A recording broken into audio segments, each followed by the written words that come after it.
अस्सलाम वालेकुम। आज हमारा क्लास 9 सिनबोर्ड केमिस्ट्री का लेक्चर है। टॉपिक का नाम है हमारा केमिकल स्पीशीज़। केमिकल स्पीशीज़ हमारा टॉपिक है आज। देखें, सिंपल अगर हम कहें केमिकल स्पीशीज़ क्या होते हैं तो हम कहेंगे केमिकल स्पीशीज़ वो सब्सटेंस होते हैं या वो केमिकल एंटिटी होती है जो केमिकल रिएक्शन में हिस्सा लेती हैं। केमिकल रिएक्शन में हिस्सा लेती हैं तो हम कहते हैं कि केमिकल स्पीशीज़ वो केमिकल एंटिटी हैं जो कि केमिकल रिएक्शन के अंदर हिस्सा लेते हैं। सही ना? तो हम कहेंगे कि केमिकल स्पीशीज़ क्या हैं? केमिकल एंटिटी हैं। केमिकल एंटिटी हैं। केमिकल एंटिटी होती क्या है? केमिकल एंटिटी हम कहते हैं पार्टिकल्स को। किसको कहते हैं? पार्टिकल्स को या सब्सटेंस को भी कह सकते हैं। पार्टिकल्स को कहते हैं। ये पार्टिकल्स क्या होते हैं? ये पार्टिकल्स चार चीज़ों पर बोला जाता है। एटम्स पर, आइंस पर, मॉलिक्यूल पर एंड लास्ट फॉर्मूला यूनिट पर। फॉर्मूला यूनिट पर। सही है ना? तो हमने कहा केमिकल स्पीशीज़ क्या होती है? हमने कहा केमिकल स्पीशीज़ केमिकल एंटिटी होती हैं। केमिकल एंटिटी किसे कहते हैं? पार्टिकल्स को कहते हैं। पार्टिकल्स का मतलब क्या है? Atoms, ions, molecules. Formula unit भी होता है। तो atoms, ions, molecule, formula unit को पार्टिकल्स कहा जाता है। और ये पार्टिकल्स जो हैं ये केमिकल एंटिटी होती है। और केमिकल एंटिटी को क्या कहते हैं? हम केमिकल स्पीशीज़ कहते हैं।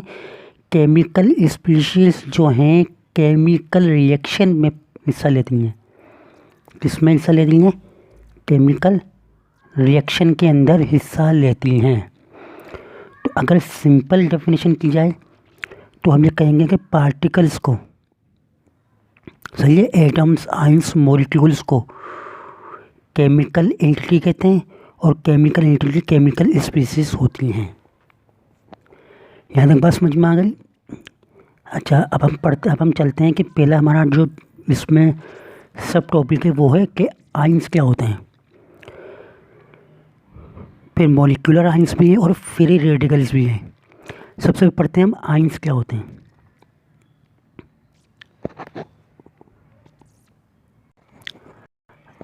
अच्छा, यहाँ देखें, एटम पर जब चार्ज आ जाए, एटम पर जब चार्ज आ जाए तो वो आयन बन जाता है। याद रखिएगा। क्या कहा मैंने? मैंने कहा एटम पे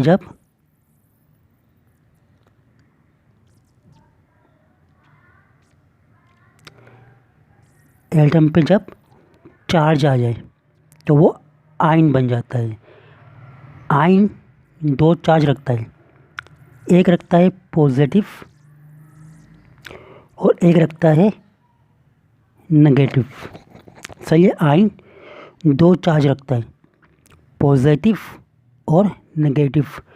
अगर आयन पर पॉजिटिव चार्ज है तो हम कहते हैं इसको कैट आयन। क्या कहते हैं? Cation. और अगर चार्ज आयन पर चार्ज नेगेटिव है तो इसको हम कहते हैं एन आयन। क्या कहते हैं? An ion. तो एटम पे जब चार्ज आ जाए तो वो आयन बन जाता है। आयन प्लस चार्ज है यानी कि पॉजिटिव चार्ज है तो वो कैट आयन बन जाता है। नेगेटिव चार्ज है तो वो एन आइन बन जाता है। ठीक है, इसके बाद याद रखिएगा कि जो कैटाइन है ये बनता है लॉस ऑफ इलेक्ट्रॉन से, लॉस ऑफ इलेक्ट्रॉन से। कैटाइन बनता है लॉस ऑफ इलेक्ट्रॉन से, और एन बनता है गेन ऑफ इलेक्ट्रॉन से, गेन ऑफ इलेक्ट्रॉन से। तो मैंने क्या बताया आपको, मैंने बताया कि जो एटम होता है इस पे जब चार्ज आ जाए तो ये आयन बन जाता है। आयन पे दो तरह की चार्ज हो सकती है, या तो पॉजिटिव चार्ज हो सकती है या तो नेगेटिव चार्ज हो सकती है। अगर पॉजिटिव चार्ज है तो वो कैटाइन कहलाता है, अगर नेगेटिव चार्ज है तो वो एनाइन कहलाता है। तो कैटाइन क्या है, कैटाइन वो आयन है जिस पर प्लस चार्ज होती है। एनाइन क्या है, एनाइन वो आयन है जिस पर नेगेटिव चार्ज होती है। कैटाइन बनता कैसे है, लॉस ऑफ इलेक्ट्रॉन से। एनाइन कैसे बनता है, गेन ऑफ इलेक्ट्रॉन से बनता है। तो मतलब कि ये हुआ कि आयन की दो टाइप हैं, एक कैटाइन एक एनाइन। कैटाइन पे प्लस चार्ज होती है, एनाइन पर नेगेटिव चार्ज होती है। कैटाइन लॉस ऑफ इलेक्ट्रॉन से बनता है, एनाइन गेन ऑफ इलेक्ट्रॉन से बनता है। दोनों ही आयन हैं। और आयन क्या होता है, जिस पर चार्ज आ जाए। अच्छा, ये एटम भी हो सकता है और ये ग्रुप ऑफ एटम भी हो सकता है। ये एटम भी हो सकते हैं और ग्रुप ऑफ एटम्स भी हो सकता है। इनके सिंगल एटम हो या फिर ये मॉलिक्यूल की शक्ल में हो, दोनों हो सकते हैं। तो मेरी बात ज़्यादा समझ में आई आपको कि एटम पे, तो मैंने क्या बताया आपको, मैंने बताया कि एटम पर चार्ज आ जाए तो वो आयन बन जाता है। क्या बन जाता है, आयन बन जाता है। अब आयन दो तरह के हो सकते हैं, या तो आयन पर पॉजिटिव चार्ज होगी या तो आयन पर नेगेटिव चार्ज होगी। अगर आयन पर पॉजिटिव चार्ज है तो वो कैटाइन कहलाता है, और अगर आयन पर नेगेटिव चार्ज है तो ये एनाइन कहलाता है। क्योंकि आयन है तो चार्ज तो होगी, तो चार्ज कौन सी है, कैटाइन जो है ये लॉस ऑफ इलेक्ट्रॉन से बनता है, एनाइन जो है ये गेन ऑफ इलेक्ट्रॉन से बनता है। मैंने कहा या तो एटम होता है, या तो एटम होगा, या तो ग्रुप ऑफ एटम्स भी हो सकते हैं। अब मैं आपको इसको मिसाल से समझाता हूँ। देखें, मेरे पास एक है सोडियम, एक है क्लोरीन।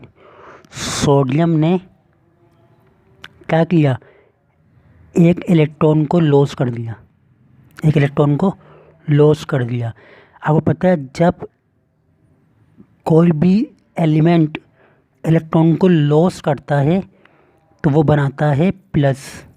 क्या बनाता है, प्लस बनाता है। प्लस कब बनता है, प्लस का मतलब क्या है, चार्ज का। प्लस का मतलब है loss of electron, loss of electron. तो सोडियम ने क्या किया, सोडियम ने एक इलेक्ट्रॉन को लॉस कर दिया।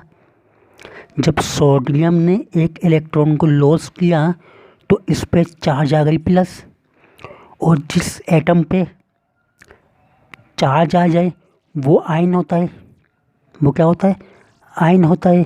अब आयन पे अगर पॉजिटिव चार्ज है तो वो कहलाता है कैट आयन, कैट आयन कहलाता है। तो सोडियम प्लस क्या है, एक कैट आयन है। क्या है ये कैट आयन है। क्या है, ये कैट आयन है। सही है। तो क्या किया सोडियम ने लॉस ऑफ इलेक्ट्रॉन कर दिया, लॉस ऑफ इलेक्ट्रॉन किया। तो जब भी एटम से या ग्रुप ऑफ एटम से इलेक्ट्रॉन लॉस होता है, क्या होता है, लॉस होता है, तो वो आयन बन जाते हैं। अगर ये आयन बन जाता है, और कौन सा आयन बनता है, कैट आयन बनता है। तो कैट आयन प्लस चार्ज वाले एटम्स या आयन्स को कहते हैं।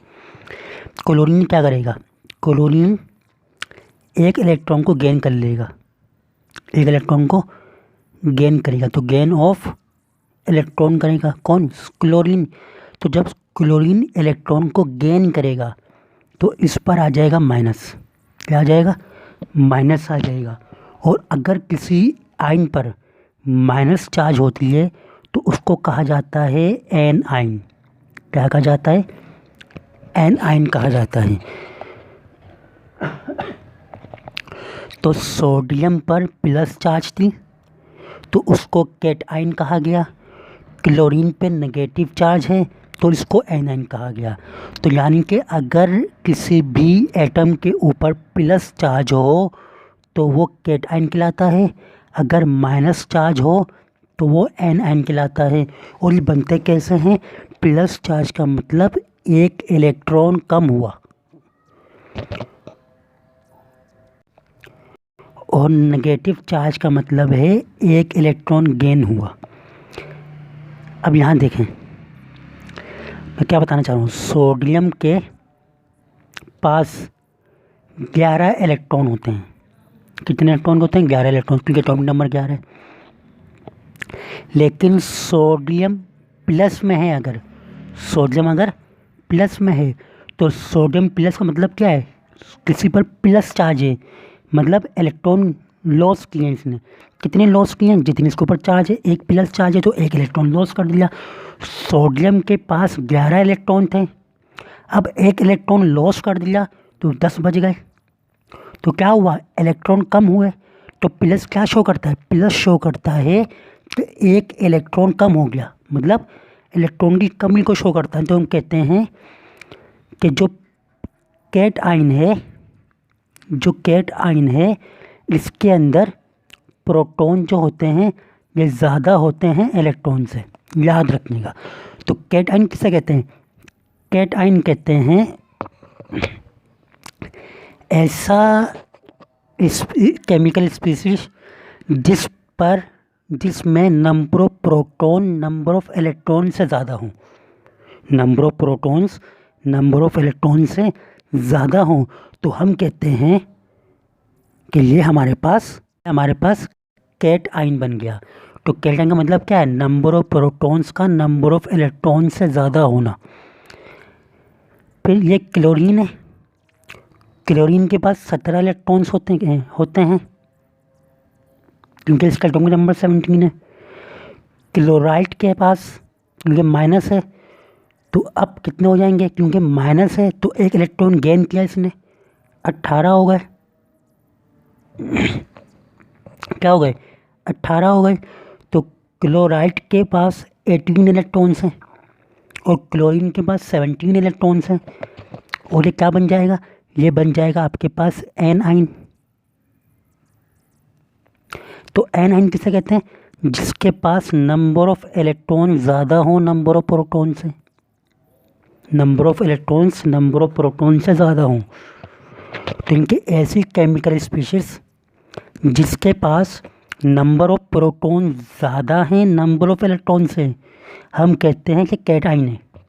और ऐसी केमिकल स्पीशीज जिसके पास नंबर ऑफ इलेक्ट्रॉन ज़्यादा है नंबर ऑफ प्रोटॉन से, तो वह एन आयन है।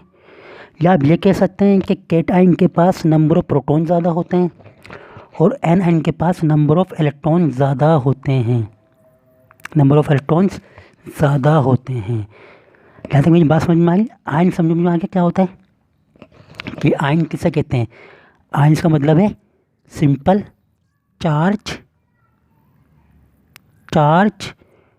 पार्टिकल। बस ये याद कर लो आप। क्या what is ion? Ion is a charge particle, यानी कि पार्टिकल चार्ज हो तो वो आयन बन जाता है। और पार्टिकल मतलब क्या है? Atoms, molecule. यहाँ एटम मॉलिक्यूल है या फिर आयन भी ले लें आप, है ना। तो हम कहते हैं आयन क्या है? हम कहते हैं आयन कहते हैं चार्ज केमिकल स्पीशीज़ को, चार्ज केमिकल स्पीशीज़ को। तो मैं इसको एक बार और एक्सप्लेन कर देता हूँ, फिर हम मॉलिक्यूलर आयन पर चलते हैं।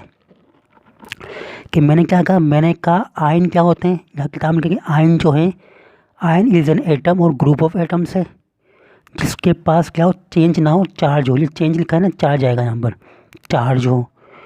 चार्ज जो है पॉजिटिव भी होती है, नेगेटिव भी होती है। मतलब कि आयन की दो टाइप है, cation, anion. Cation जो है वो बनता है जब इलेक्ट्रॉन को लॉस किया जाता है। कहाँ से लॉस करेंगे, आउटर मोस्ट शेल से करेंगे। जैसे सोडियम प्लस पोटेशियम प्लस आ गया, ये आपको इक्वेशन दी थी उसने। और वो एटम या ग्रुप ऑफ एटम जिस पर नेगेटिव चार्ज होगी उसे कहते हैं एन आयन। और एन आयन कैसा बनता है, गेन या एडिशन ऑफ इलेक्ट्रॉन एटम पर, है ना। जैसे क्लोराइड हो गया, ऑक्सीजन 2- हो गया। इसके एग्जाम्पल क्या है हमारे पास, इसकी एग्जाम्पल है क्लोरीन, जो मैंने आपको बता दिया। तो सिंपल आयन कहते हैं जिस पर चार्ज आ जाए, सही है, उसको आयन कहते हैं। चार्ज दो तरह की हो सकती हैं, प्लस माइनस। अगर आयन पर पॉजिटिव चार्ज है तो वो कैटाइन है, अगर आयन पर नेगेटिव चार्ज है तो वो आपके पास एन आयन है। कैटाइन जो है वो लॉस ऑफ इलेक्ट्रॉन से बनता है, एन आयन जो है वो गेन ऑफ इलेक्ट्रॉन से बनता है। कैट आयन पे नंबर ऑफ प्रोटॉन ज़्यादा होते हैं नंबर ऑफ इलेक्ट्रॉन से, एन आयन के पास नंबर ऑफ इलेक्ट्रॉन ज़्यादा होते हैं नंबर ऑफ प्रोटॉन से। अब एक बात और करके फिर हम आगे चलते हैं। ये वीडियो बहुत लंबी हो गई, वैसे 16 मिनट की हो गई है। इसी को आयंस को डिफाइन करके फिर हम आगे चल रहे हैं। अगला टॉपिक अगले लेक्चर में मॉलिक्यूलर आयंस और फ्री रेडिकल बाद में दूंगा। अच्छा, अभी मैं बता रहा हूँ कि देखें, एक एटम है, एक आयन है, सही ना।